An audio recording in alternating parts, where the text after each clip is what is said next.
is a notoriously tough character to get right. There was a glorious time when writers simply needed to show Superman rescuing a cat from a tree or punching a mugger and readers would love it. In the years since those simpler times, the world changed quite drastically. Suddenly, heroes needed to be as complex as the evils they fought. Suddenly, the idea of pure good seemed childish. Even if you put aside Superman's moral code, there's still the issue of his wide array of powers. For years, we simply didn't have the technology needed to showcase Superman in all of his glory. Many wires were snapped trying to make people believe a man could fly. That's why there's something so special about a great adaptation. A story come to life should make you feel like you've just looked up at the sky and witnessed the Man of Steel himself flying by. It should challenge the limits of the character and the expectations of the audience. Would be lying if we said that every adaptation has accomplished that feat, but hey, Superman would be a lot less interesting if Kryptonite didn't occasionally make an appearance. Here is every adaptation of Superman, ranked from best to worst. 17. Superboy was a 1988 series that told the story of Superman's earliest years. Interestingly, it aired about a year after DC basically abandoned the Superboy characters with the release of That Should Have Been, the first indication that all was not well in Smallville. The biggest problem was that everyone treated it like it was doomed to fail. The series' earliest episodes were shot on an incredibly small budget that made it hard to showcase Superman doing anything really special. Even worse, the show's writers were often forced to come up with original villains that were anything but. Things picked up a little more in the second season, but lacked the technical majesty of the N movies and the retro charm of the old serials. It turned Superman into far too generic of a character. 16. The Adventures of Superboy, technically under the same show, were simply renamed during the third season. However, the two are so vastly different that would be remiss not to separate them here. Saw Clark Kent and Lois Lane start working for the Bureau for Extranormal Matters. Interestingly, that idea came about before was on the air. This shift in premise came with a far darker overall tone believed to have been inspired by the success of Tim Burton's. That tonal shift helped add some genuine weight to the show's storylines, but it did little to help make feel like an actual show. This Monster of the Week series occasionally played with the mythos, but too often focused on what made the villains interesting. 15. Lois Clark: The New Adventures of Superman was a fascinating little television experiment. Basically, DC really wanted to have another show on the air and was willing to bend the character to the requests of network executives in order to make it happen. That led to a show that can best be described as a four-season romantic comedy starring Superman, as played by Dean Cain.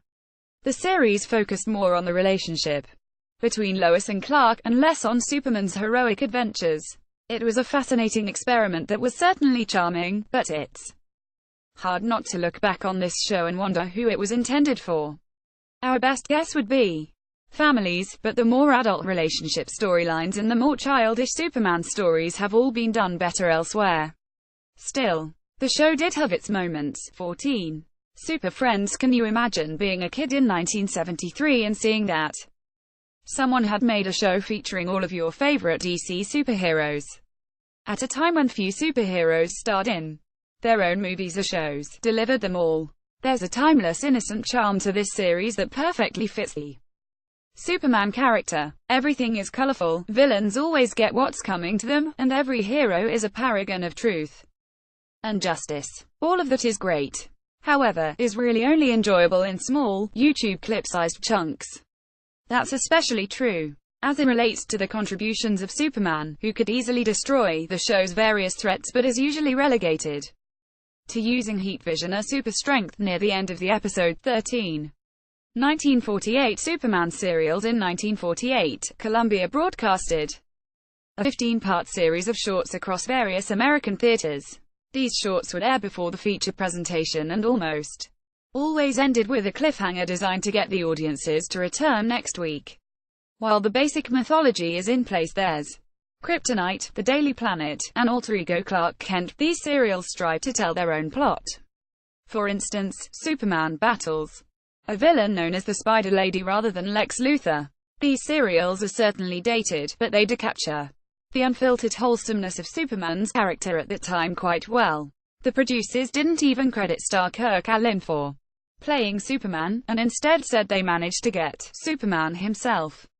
This isn't the best show of its era. More on that later, but its post-war approach to the character has a place in pop culture. 12.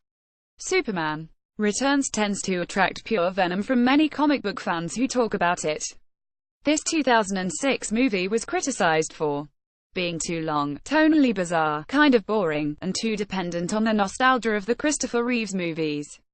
Those are all fair points. However, was arguably the film Superman needed at the time of its release. It matured the Superman character but didn't try to darken him too much. Brandon Routh's portrayal of the hero wasn't the best we've ever seen, but it did feel right for the universe that Bryan Singer was trying to create. Plus, you do have to credit the movie for not trying to tell an origin story and instead utilizing the fact that most people know who Superman is and just wanted to see him return to an increasingly grim world. 11. Supergirl While Superman was referenced in since the show's earliest episodes, fans wondered whether the Man of Steel would ever actually appear on the show. Those questions were answered when Tyler Hoechlin debuted as Superman during the show's second season. Hoechlin's take on Superman isn't the best we've ever seen. He doesn't really come across as a living god, but the man's Clark Kent is actually quite good. Hoechlin approaches Clark Kent like the guy that Superman wishes he could be. Had he not been born into rather odd circumstances? It's less of a disguise and more of a vacation from Superman's responsibilities. Would be interested to see what Hoechlin would do with the character if given a little more breathing room, say a feature film, but his work on is quite good. 10. Superman vs. The Elite roughly follows the classic 2001 story, What's So Funny About Truth, Justice, The American Way. Both stories deal with a group of anti-heroes called the Elite who kill villains and criminals. Their popularity and effectiveness raise questions regarding whether or not Superman's methods have a place in the modern world.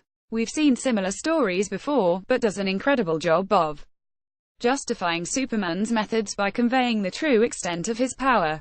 It argues that Superman must be better than us, because he is so much more capable than us, while does suffer from a strange animation style that doesn't always fit the story. It's a fascinating look at why the world's most powerful hero sticks to a code. 9. DCEU would be lying if we said we're confident that in a universally beloved pieces of entertainment that will be enjoyed by millions for years to come. They're very controversial movies that seem to have at least as many detractors as fans. However, they are united by Henry Cavill's brilliant portrayal of Superman. Cavill has genuine on-screen presence but is still able to pull off the Clark Kent routine when he needs to. He rarely has to, though, as Cavill's Superman is typically portrayed as more of a god than a man trying to pass as a mortal, while the darker side of Superman is sometimes overplayed in the recent DC movies. It is nice to see a big screen version of the character that gets to use his range of abilities. 8. Fleischer Studios' Superman cartoons. Even though the Fleischer brothers only produced 9 of the 17 episodes that make up the collection, typically known as the cartoons, it would be a crime not to credit them with the entire run given how revolutionary their work was. This early 40s animated series of shorts features a jaw-dropping art style that was surprisingly dark and mature for its time. It's easy to see that these shorts were the inspiration for later DC works like. Visuals aside, these shorts are also credited with shaping the modern Superman character by introducing the famous line and giving Superman the ability to fly. Yes, Superman didn't fly before he did so in these cartoons. The only reason we have the adaptations ranked above this is because they built on the great work that went into the revolutionary Fleischer animated shorts. 7.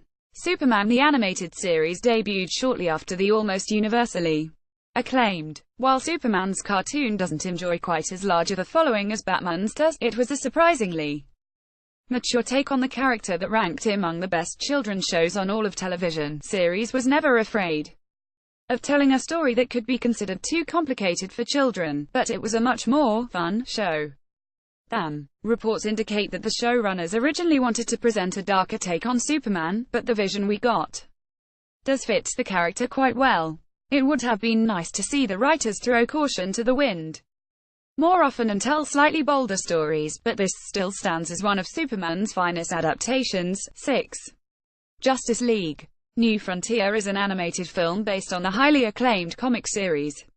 The movie and the series tell a slightly altered take on DC history that imagines what would have happened if Silver Age heroes had fallen into decline following the Cold War. The story is good, but what really sells this concept is its visual style and how DC's biggest heroes are portrayed. That's especially true of Superman. The Man of Steel retains some of his more modern, darker elements but is still striving to be a bastion of good in dark times. What really sells Superman in this story is the voice work of star Kyle MacLachlan. There's an unwavering enthusiasm to MacLachlan's voice work that comes across as genuine, but is still backed by a sense of power. 5. Justice League Unlimited. Everyone was quite excited to hear that producer Bruce Timm had signed on to help Cartoon Network's series. Timm was the creative mind behind much of and many fans felt that he would surely work that same magic when given access to DC's best heroes. It was a great show. Even though the writers had to try to devote equal time to every hero, the show's Superman stories were usually a highlight. It's clear that the series' creative team had a soft spot for the Man of Steel. In fact, the show's producers lamented not being able to write more stories that focused on heroes like Superman and Wonder Woman. Ultimately, though, it was voice actor George Newbern's incredible presence that really puts over the top as an all-time great portrayal of the hero. 4. All-Star Superman. The series is one of the greatest Superman stories ever told. Grant Morrison imagined a Superman who didn't let the weight of the world crush him because he knew that he could bear it. The animated adaptation does a tremendous job of living up to Morrison's vision of a Superman stripped down to the essence of his character, is one of the few pieces of entertainment that manages to tread into dark waters without ever really allowing Superman to succumb to its depths. Superman is supposed to be a bastion of hope for a planet that often finds itself in need of a hero, does a brilliant job of capturing that sometimes complicated character. 3. The Adventures of Superman. It's difficult to overstate the historic significance of. You have to remember that the idea of a superhero show in 1952 was still something of a foreign concept. That's especially true of a superhero show that tried to appeal to more than just children. Yet, that's exactly what was. It was sometimes violent, usually clever, and surprisingly dramatic. No matter how dark things may have gotten, though, audiences of all ages tuned into George Reeves' portrayal of Superman. As Clark Kent, Reeves was a dutiful reporter who felt truly human. As Superman, you just knew that he was there to save the day. It was a product of a different era, but it never feels outdated. It's a time capsule of everything we love about Superman. 2. Smallville was mocked by many people when it was first announced. Superman in high school. Good luck with that. What we soon discovered was that showrunners knew exactly what they wanted to do with the character. The series dealt with the joy of being Superman as often as it dealt with the horrible burdens of being a living god. It saw Superman struggle to conceal his abilities while also trying to discover who he really is in the first place. Best of all, it found a purpose for many of Superman's best secondary characters and portrayed them as genuinely important pieces of Superman's life. Quality waned a bit towards the end, but at its best, this was a Superman show that dared to portray Earth's mightiest hero as someone who is just as confused by the trials and tribulations of life as we are. 1. Christopher Reeve. Richard Donner Superman films. What else could it be? You know, it's actually quite amazing that Christopher Reeves and Richard Donner's vision of Superman has truly stood the test of time. You'd think that they'd be looked at as corny or outdated. Instead, the duo of Donner and Reeves managed to capture the essence of Superman better than a legion of television and film creators before and after ever have. Donner deserves credit for recognizing that Superman is meant to be an unwavering fountain of good whose struggles often echo our own. Reeves deserves credit for finding a way to portray Superman as both powerful and personable at the same time. John Williams deserves credit for delivering one of the greatest character themes ever. In the end, this was a perfect storm of talent coming together to deliver a timeless portrayal of the definitive superhero. Which version of is your favorite? Let us know in the comments.